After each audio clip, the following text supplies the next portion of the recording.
ओडिया पक्ष पालन अवसर में बामना ट्रस्ट फंड कॉलेज स्वच्छता अभियान कार्यक्रम अनुष्ठित हो स्वच्छता अभियान अवसर में कॉलेज छात्र छात्री अध्यापक अध्यापिका समस्ते मिसी कॉलेज परिसर को सफा करते।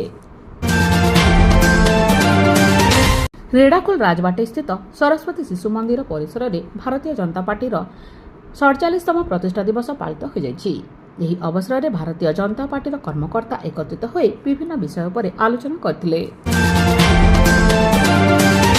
ओडिया पक्ष पालन उपलक्षे कुचिना एनएसी पक्षर कुचिना ठारे सफाई कार्यक्रम अनुष्ठित हो सफाई कार्यक्रम अवसर में कुचिना एनएसी निर्वाही अधिकारी मनोरंजन सुनांक संगे एनएसी कर्मचारी सामिल होई सहरर सफाई करथिले।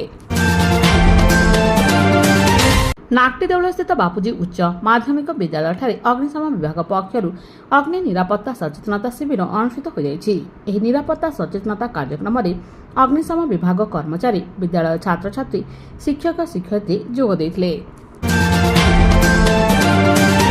रेड़ाखोल आंबछुरी ग्राम में महुल गोटाइबा जाइथिबा समय हाथी आक्रमण में जड़े व्यक्ति गुरुतर आहत होइचंती।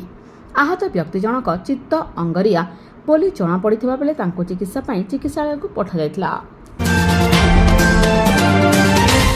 नागटीदेउल ब्लॉक अंतर्गत कंडल आश्रम विद्यालय ठारे स्वतंत्र मार्गदर्शन और परामर्श शिविर अनुष्ठित हो प्रधान शिक्षक विक्रम बेहरा अध्यक्षतार यह कार्यक्रम करा बेले विद्यालय अन्य शिक्षक शिक्षयित्री छात्र छात्री उपस्थित रही।